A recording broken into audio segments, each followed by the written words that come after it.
Hola a todos, espero se encuentren muy bien. En esta serie de videos empezaremos la construcción de una interfaz gráfica de escritorio en Java. La idea es crear una interfaz única respetando la jerarquía de los componentes de interfaz gráfica, de la jerarquía de GUI de Java, para poder llegar a crear una aplicación lo más acertado posible a un entorno actual o un entorno funcional, ¿cierto? También la idea es tratar de llevarlo a algo un poquito actual y sería consumir una API REST, ¿cierto? Que ya la tengo preparada, una API de mock. Lo que va a hacer es responder a través de los verbos del protocolo HTTP para cada una de las funciones de esta, ¿cierto? Entonces empecemos a hacer la construcción. Lo ideal es entonces empezar a crear todo el tema de la arquitectura del aplicativo para poder llegar entonces a un consumo de API. Entonces empezamos creando un proyecto en NetBeans, en este caso estaríamos utilizando la versión 25 y en este momento entonces estaríamos también programando en la versión de Java 24, ¿ok? Para que sepamos entonces en qué versiones nos estamos ubicando en el día de hoy. Ok, entonces estando aquí en Apache, creamos un nuevo proyecto, le damos por un archivo nuevo proyecto, o le damos aquí un nuevo proyecto, o le damos aquí un nuevo proyecto, no importa en qué lugar le demos clic. Entonces creamos un proyecto de Java Application. Yo recomiendo que sea con Maven porque vamos a utilizar dependencias para poder trabajar con JSON a nivel de Java, para poder hacer una serialización un poco más fácil, ¿cierto? Entonces para trabajar un poco de mejor manera, y Maven me parece un repositorio más entendible a la hora de agregar paquetes, ¿cierto? Porque el archivo es un XML que puede ser más amigable a la vista a la hora de agregarle dependencias a mi aplicativo. Creamos un Java con Maven, le damos un nombre a nuestro proyecto, en este caso le pondré que esto es un demo de front, y le damos un nombre de paquete, en este caso pues por ser software le diré que es SW y demo front. Esto lo dejaremos de esta manera. Recuerden que aquí le pueden dar cualquier nombre que ustedes quieran poner por defecto a la jerarquía de sus paquetes en Java, ¿cierto? Sus capas. Le damos crear. Una vez creado nuestro aplicativo, nuestro proyecto, entonces tendremos el archivo main, que sería nuestro punto único de entrada.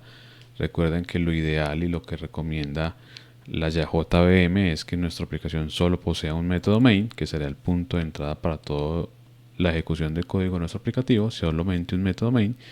Y también tenemos aquí dentro de la carpeta de projects nuestro archivo de POM XML. El archivo POM es el que se encargará entonces de la mano de Maven de manejar todo el tema de nuestras dependencias, ¿cierto? Los paquetes de terceros que queramos trabajar nosotros en nuestro aplicativo. Antes de empezar a hacer el desarrollo, empecemos por la configuración. Entonces vamos a la página de Maven para que lo entendamos un poco.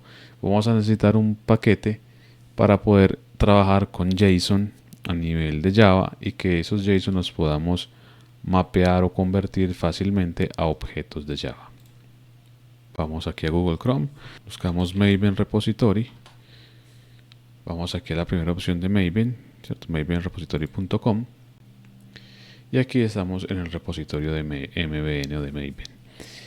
¿Qué hacemos aquí? Buscamos el paquete que necesitamos para trabajar con JSON a nivel de Java, y este es conocido como Jackson, ¿cierto? Es el nombre del paquete. Vamos a tener varias opciones, pero en este caso la que nos interesa es la que se llama Jackson Data Bind, ¿sí? Que es la librería que nos va a permitir hacer un bindeo o un mapeo de Java hacia JSON y de JSON hacia Java. Listo. ¿Cómo lo agregamos a nuestro proyecto? Démosle clic y él nos va a enviar a la página del repositorio de Jackson Data Bind, ¿cierto? Y nos va a decir aquí todas las versiones que existen. Podemos instalar una versión puntual o simplemente visualmente sabremos que la última es esta, que es la 2.19, en este caso es 19.0. Le damos clic a la versión 2.19 y nos lleva a todas las posibles formas que tenemos de agregar a nuestro proyecto Jackson, ¿cierto? Dependiendo del repositorio que estemos utilizando, ¿cierto? Build, Gradle, ¿cierto? En este caso Maven, que es la primera opción. Y me dice que para poder llevar este paquete a nuestro proyecto simplemente hay que llevarnos esta opción de aquí, de este XML. lo seleccionamos y lo copiamos y vamos a nuestro Apache. Listo. ¿Qué debemos hacer? En el archivo POM, ¿sí? Aquí después de propiedades agregamos nuestras dependencias. ¿Cómo las agregamos? Esto es un XML, por tanto pues trabaja a nivel de etiquetado. Entonces abrimos una etiqueta que se llama dependencias en plural, ¿sí? La abrimos y la cerramos para que evitemos errores. Y dentro de estas dependencias agregamos el código que copiamos del lado de allá. Si nos fijamos, es una etiqueta dependency. Nos dice el nombre del paquete en el que se va a agregar nuestra dependencia. Nos dice cómo se llama el artefacto, es decir, la clase o todo el grupo de la librería y la versión en el que estamos trabajando, ¿cierto? Con hacer esto, yo expando dependencias y me va a decir que tengo ya estas dependencias asociadas.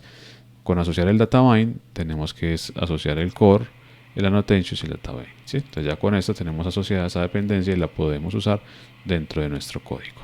Lo que debemos empezar a hacer es entonces crear una arquitectura de software para poder repartir y separar responsabilidades a nivel de mi aplicativo.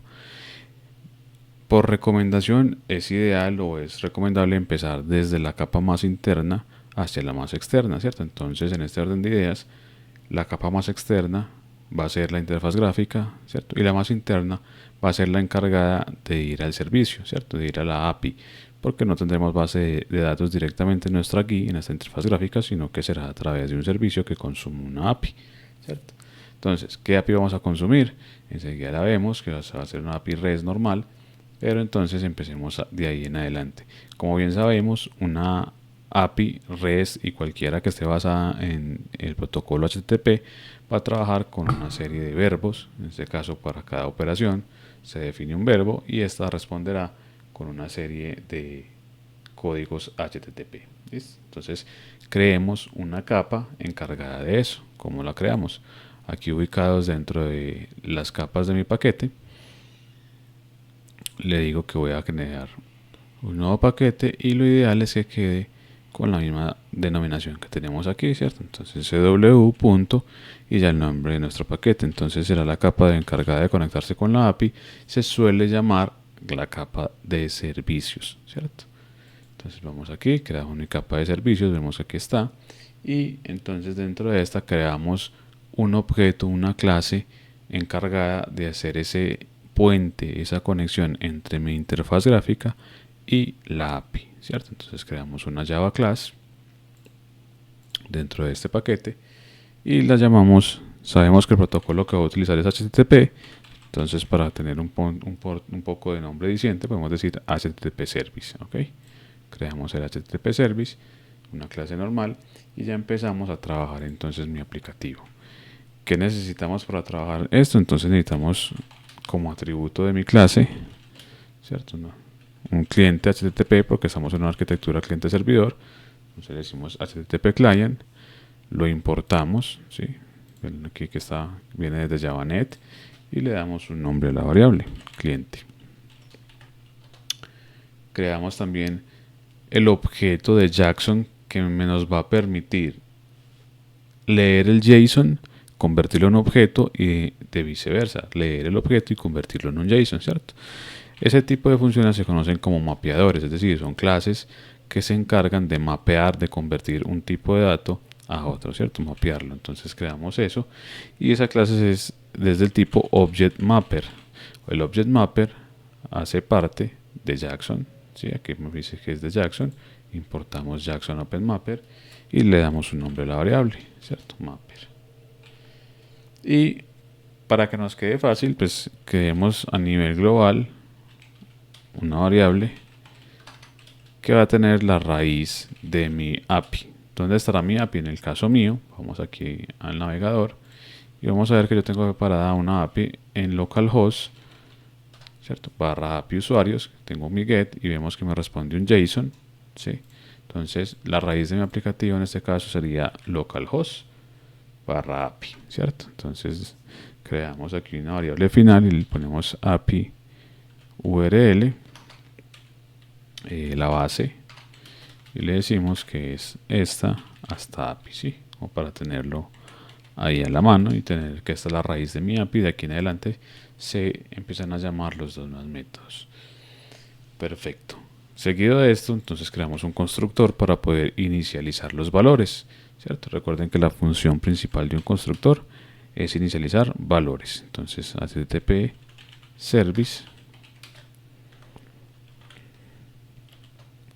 Y aquí empezamos a inicializar. Inicializamos el cliente. Le decimos que esto es igual a HTTP. Aquí no se hace new, sino que dejamos que en este caso Java gestione los clientes. Entonces los llamamos a través del new HTTP client, método estático de la clase HTTP, para que Java los gestione. Y el mapper lo inicializamos también, ¿cierto? Este sí es un objeto normal, nuevo object mapper. Y aquí vamos a tener que configurar algo. Por ejemplo, si mi clase en Java tiene X número de propiedades, es decir, 2, 3, en este caso tengo aquí que mi clase tiene ID, nombre, fecha, registro de imagen, ¿sí? Si mi clase tiene estas propiedades y supongamos que el JSON me retorna más propiedades que las que yo necesito en mi objeto, hay que indicarle al mapper que no vaya a fallar por eso. Es decir, si el JSON es más grande de lo que yo necesito, porque a veces puede pasar que la API me devuelva más información, pero yo en la vista solo necesite 2 datos y la API me está devolviendo 5, 6 o 7, ¿cierto? Si eso no es idéntico por defecto por este mapeador, me va a sacar un error diciéndome que no coinciden los campos y que hay un campo o uno o varios que están faltando por mapearse, ¿cierto? Entonces podemos decirle una configuración para que no muestre un error, ¿cierto? Porque no es necesario. Es decir, si yo como API expongo 5 datos, pero tú como cliente consumes solo 2, pues para mí no es un problema, ¿cierto? Tú solamente consumes los que necesitas. ¿Listo? ¿Cómo se hace eso? Aquí en el objeto mapeador que ya existe, ¿cierto? Ya lo inicializamos. Hay un método que se llama configure. Con el configure, lo que podemos decirle a él es que en la deserialización, en la propiedad que dice fail on unknown properties, es decir, fallar en propiedades desconocidas, le decimos que no falle si encuentra propiedades desconocidas. Es decir, si el JSON tiene más propiedades de las que mi clase Java tiene. ¿Listo? Eso es todo. Entonces, ahora sí, dentro de mi HTTP Service, empecemos a configurar todos los métodos HTTP que necesitemos. Listo, entonces el primer método que vamos a necesitar es el método get, ¿sí? Entonces vamos a crear el método get. Entonces creamos un método público. Y aquí lo importante es, como no sabemos el tipo de dato que vamos a retornar, lo ideal es que el método sea dinámico, que él solo, con base a mis necesidades, vaya asumiendo qué datos o qué tipo de dato tiene que retornar. Eso es posible. Yo puedo generar un método que retorne un tipo de dato dinámico, porque todavía no sé qué tipo de dato voy a generar, ¿cierto? Entonces se puede hacer. ¿Cómo se hace eso? Aquí donde iría normalmente el tipo de dato, es decir, un string, un booleano, ¿cierto? Yo aquí le puedo decir que me va a retornar un objeto del tipo T. Es decir, ¿cuál tipo? No sé, pero es un objeto del tipo T. Y como estamos trabajando con APIs, y las APIs en una arquitectura cliente-servidor, en todo lo que sea cliente-servidor, siempre va a haber un tema de latencia, un tema de propiedades y funciones asíncronas. Aquí en Java hay que manejarlo de esa manera, ¿cierto? Entonces Java tiene un tipo de dato específico para las propiedades y las funciones asíncronas. Y ese tipo de dato se llama completable o completable future, ¿sí? Es decir, completable en el futuro. Es parecido a lo que tenemos en otros lenguajes de programación, como por decir las promesas o los observables. Esto hay que importarlo, en este caso de Java util concurrent, ¿cierto? Completable future. Y también lo tipamos, le decimos qué tipo T. Listo, aún no sabemos qué tipo de dato es. Creamos el método, en este caso get, que deberíamos recibir como argumento. Entonces, el primer parámetro va a ser la URL a la que vamos a llamar, ¿cierto? Es decir, después de HTTP localhost API, que continúa, ¿cierto? Para que empecemos a continuar el dato. Y seguido hay que decirle el tipo de dato que necesitamos que vamos a retornar, ¿cierto? Porque yo no lo sé aquí, pero quien me invoque, quien me llame, sí lo va a saber, ¿cierto? Entonces podemos recibirlo con un type reference, es decir, una referencia de tipo, ¿cierto? De tipo T, y le damos el nombre del parámetro response type, puede ser. Listo. Perfecto. Con eso ya tenemos mis parámetros y ya podemos empezar a trabajar. ¿Qué hará entonces nuestro código aquí adentro? Muy fácil. Vamos a construir la petición, el request, desde mi front hacia mi API. ¿Cómo la construimos? Podemos hacerlo a mano o ayudarnos de un constructor, ¿cierto? Entonces necesitamos crear una request, una petición HTTP, ¿cierto? HTTP request. Lo tenemos que importar de aquí de JavaNet. Llamamos el objeto request y lo podemos empezar a construir. ¿Cómo lo construimos? Desde HTTP request hay un método que me permitiera ir haciéndolo, ¿cierto? Y es el new builder, es decir, un constructor nuevo, algo que me está ayudando o que me va a ayudar a empezar a construir esa petición. Listo, entonces empezamos aquí a construirlo. ¿Qué URI vamos a llamar? ¿Cierto? Entonces aquí tiene que estar completa, entonces creamos la URL uri.create. ¿Listo? La URI también hay que importarla, en este caso desde JavaNet. Y empezamos a construir nuestra URL. ¿Listo? ¿Cómo la construimos? Muy fácil.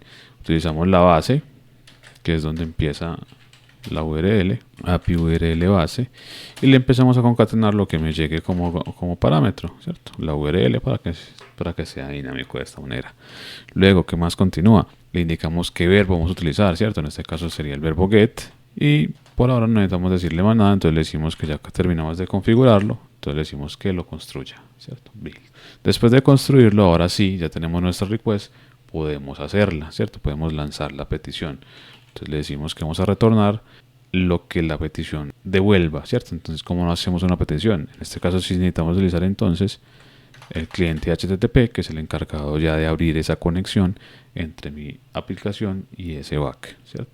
Entonces le decimos que voy a hacer un envío asíncrono, recuerden que es asíncrono porque trabajamos con red, y va a necesitar entonces como primer argumento nuestra request y como segundo argumento lo que yo espero que él me retorne, ¿cierto? Entonces ustedes saben que el response responde a través de códigos de estado, y dentro del paquete HTTP se responde un cuerpo, un body, ¿cierto? Entonces aquí le decimos que también estamos esperando un HTTP response, en este caso response, lo importamos, ¿sí?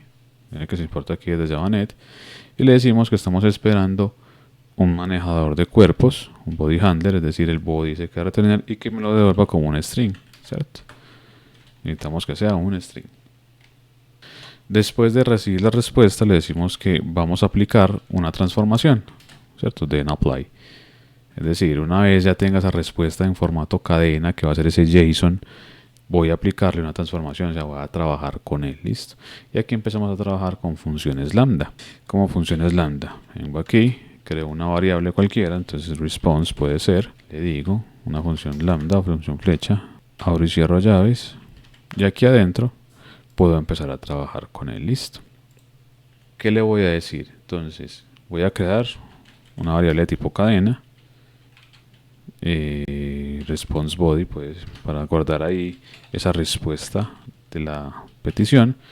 Llamamos a response, ¿cierto? Que es la que acabo de crear en la lambda, y que me llame el método body, que me vuelve ya esa cadena, ya me lee ese buffer y me lo guarda, listo. Y ahora aquí vamos a mapear el tipo de dato, esa respuesta en cadena, al tipo de dato que estoy trayendo, ¿cierto? El objeto ya en Java.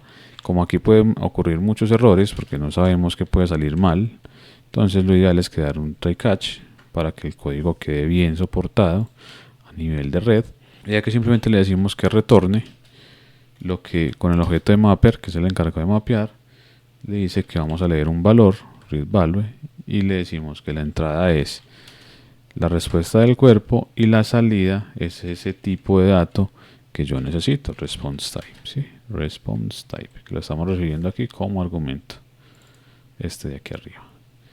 Y ya si tenemos aquí un error, pues podemos hacer un envío de errores a la capa de arriba, puede ser un error de ejecución, de tiempo de ejecución, un runtime exception, y le decimos error parseando respuesta, ¿sí?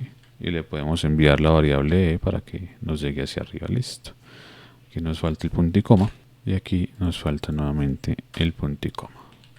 Aquí nos está marcando un error porque estamos utilizando la variable que no es la que es de cadena, ¿cierto? Response body, no response solo, listo. lee el cuerpo y luego lo retorna en el formato. Listo, entonces sería nuestro método get, recibe la URL, el tipo de datos que va a retornar y ya pues armamos la request, lanzamos la petición y trabajamos o convertimos ese JSON de respuesta al tipo de datos que nosotros necesitamos.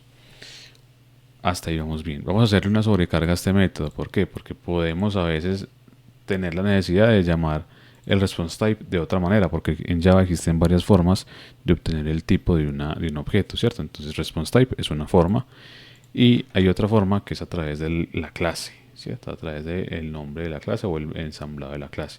Entonces creémosle una sobrecarga a otro método get que en vez de recibir response type me reciba la variable de clase, ¿cierto? Para hacerlo un poquito más dinámico. Entonces creamos nuevamente un método público tipo T, retorna un completely future del mismo tipo, ¿sí? Y se llama exactamente get. Recuerde que la sobrecarga de métodos son métodos que se llaman exactamente igual y únicamente difieren en sus parámetros. Listo, entonces lo mismo, tenemos aquí un string, la URL, y como segundo parámetro ya no sería un type reference, sino que le podemos decir que va a ser un objeto del tipo clase, ¿cierto? Puede ser también que seamos una clase y les ponemos el mismo nombre, response type. Listo, abrimos y cerramos. Y aquí lo que podemos hacer es invocar el método de abajo y hacer la sobrescritura del response type, de la forma de calcularlo. Entonces retornamos lo que retorna el método get de abajo, el del type reference. Le enviamos la misma variable como argumento y creamos un nuevo type reference, que es lo que está esperando él, ¿cierto? Un nuevo type reference del tipo T, ¿sí? Y aquí importante es sobreescribir dentro de este método la forma, vamos a poner el punto y coma aquí, la forma en la que se va a calcular el type reference, la forma de obtener el tipo, ¿cierto? Entonces hay un método que es público que retorna un objeto del de tipo type y se llama getType, ¿ok? Abrimos y cerramos. Y como este método ya existe a nivel del padre, hay que sobreescribirlo, agregamos el respectivo import. Aquí lo importante es hacer el import de la clase de reflection de Java. ¿Cuál es? Esta. Cuidado con todas estas otras opciones que van a tener otras connotaciones. Entonces en este orden de ideas seleccionamos la correcta, que es la que viene de Java Lang reflection, ¿cierto? Este de aquí, la importamos y ahora sí le agregamos el respectivo override para indicar que voy a sobreescribir este método y que el comportamiento que va a tener no es el que ya está predefinido por defecto, sino el mío. Y aquí simplemente respondemos un return, el mismo response type, ¿cierto? Que estamos recibiendo aquí arriba para que sea compatible con el otro método get. Perfecto. Ese sería entonces mi método get. Pasemos entonces a crear los otros tres métodos, el post, put y el delete, y ya tendríamos nuestra clase de servicio completa para empezar a construir encima de ya nuestros modelos y nuestra interfaz gráfica. Entonces, siguiente método sería el post, exactamente lo mismo, public, no sabemos qué tipo de dato va a retornar, entonces t, nuevamente un completable de tipo t, método post, y aquí entonces string, la URL donde voy a hacer la petición post, y aquí sería lo que voy a enviar en el cuerpo como petición, ¿cierto? Recordemos que ya el post envía datos, a diferencia del get que los hace por la URL, el post ya tiene dentro del paquete HTTP la posibilidad de hacer envíos por body. Entonces, como no sabemos qué tipo de datos, no podemos decir lo que por T, entonces podemos utilizar el objeto padre de todos en Java. Entonces lo podemos definir como tipo object y le ponemos aquí que esta sería nuestra request body, ¿cierto? Lo que vamos a enviar en el body de la request, de la petición. Y nuevamente, a nivel de respuesta, podemos decirle que necesitamos puede ser un response type, ¿cierto? O un class type, ¿cierto? Pongámoslo como clase, ¿cierto? El tipo T y le decimos response type. Listo. Abrimos y cerramos. Y aquí nuevamente, como cualquier cosa puede salir mal, abrimos un bloque de try catch. En la excepción le podemos decir que nos lance la excepción hacia arriba, igual que aquí arriba, ¿cierto? Un throw runtime exception, pero el texto no sería que hubo error parseando, sino puede ser un error creando la request, ¿cierto? Entonces error creando request post puede ser, ¿cierto? Y aquí veo, acabo de notar que me tragué 2 letras. Listo. Y ya aquí dentro del try sí va entonces todo mi código para hacerlo. Listo. ¿Qué hacemos? Creamos ese JSON que voy a enviar. Recuerden que aquí estaba leyendo. Entonces yo recibo una string en JSON y aquí ya estoy enviando. Entonces yo tengo que convertir ese objeto Java a JSON. ¿Cómo lo hacemos? Creamos una variable tipo string. Puede ser JSON body.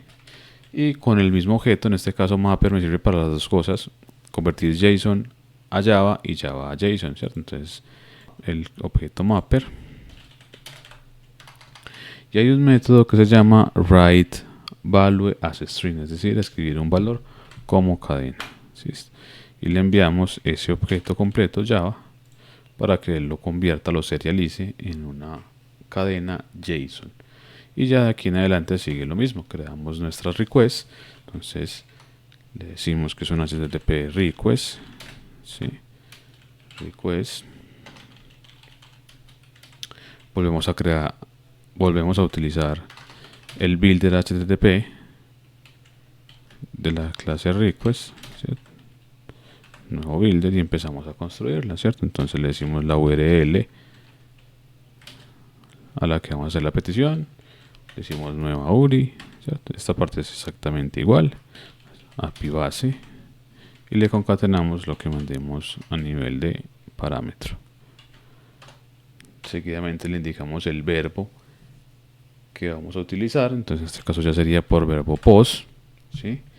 Y tenemos que decirle la forma en que vamos a enviar por el body, ¿cierto? Miren que el argumento que recibe el verbo post es ese body, que le voy a publicar, que le voy a enviar por el cuerpo de la petición bo, ¿cierto? Entonces aquí le decimos que desde http request vamos a llamar el método body publisher y le decimos que va a ser a través de una string y ya esa string la tenemos aquí en el JSON body. Listo, entonces ahí estamos enviando nuestro respectivo body. Y importante, también hay que indicarle al servidor, en este caso la API, cómo va a ir esas cabeceras de código, ¿cierto? Para indicarle que es un JSON. Entonces aquí en header agregamos una que es el content type para indicarle que el contenido, el tipo del contenido, el tipo de dato es un application JSON, ¿cierto? Para decirle que lo que le estoy viendo es un JSON,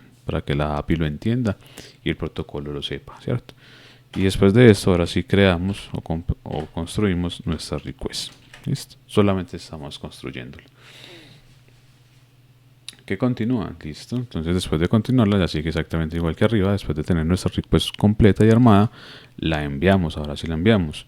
¿Cómo la enviamos? Retornamos lo que nos devuelva nuestra petición y la petición la hacemos con el cliente HTTP, ¿cierto? Que está en la variable client. Le decimos que vamos a enviar de forma síncrona. Miren que es exactamente igual al de arriba. Enviamos nuestro objeto de tipo request y aquí en el response handler es exactamente lo mismo. Le decimos que es del HTTP response, ya en este caso porque estamos esperando la respuesta. Le decimos que hay un body handler, es decir, como estamos esperando esa respuesta, un body handler, y la API nos va a responder en un string, ¿cierto? Of string, ¿cierto? Porque sería igual una respuesta JSON. Puede ser vacía o no. Y después de eso le decimos que vamos a aplicar igualmente una transformación. Eso de en apply, creamos una función lambda, response, abro y cierro llaves. Y aquí viene nuevamente lo que ya teníamos, ¿cierto? Un try catch y podemos poner exactamente este mismo try catch para evitar pues estar haciendo usos de más. Parseamos el código y ahí está. Listo, que se me fue una F. Ya con esto entonces hacemos nuestro método post que recibe los objetos y envía la data. ¿Cómo sería nuestro método put? Nuestro método put es exactamente igual a este, ¿cierto? Entonces lo podemos clonar. Método put, cambiamos el nombre, método put, y en este caso Lo único que va a cambiar es aquí en el request. Le estamos diciendo que ya no es un método post, sino que es por método put. Y funcionará exactamente igual. Listo. Y el último método que nos queda faltando entonces sería nuestro método delete. El método delete funciona casi que lo mismo, pero cambian varias cositas. Ya vamos a pegar también nuevamente y ajustamos para el delete. ¿Qué cambia en el delete primero? Que el delete no recibe objetos porque no tiene body, ¿cierto? No tiene ningún body. Que el verbo que utilizamos es delete. ¿Sí? Y el delete no tiene body, por tanto no lleva ningún argumento a nivel de la creación. Y tampoco hay que indicarle qué cabecera tiene él, porque tampoco le estamos enviando data en ningún formato JSON o algo que se parezca. ¿Listo? Entonces miren que de aquí ya todo queda exactamente igual. ¿Listo? Este JSON body no lo necesitamos. Y aquí entonces ajustemos. Aquí falló creando la petición delete. Luego el de aquí arriba es la petición put. Y tendríamos con esta entonces toda nuestra capa de servicio funcional. Y con esto entonces tendríamos ya completo todo el tema del servicio. En los siguientes videos continuaremos con la creación de los modelos y las demás capas para poder entonces llevar todo lo que podamos hacer a través de las peticiones HTTP hacia nuestra interfaz gráfica.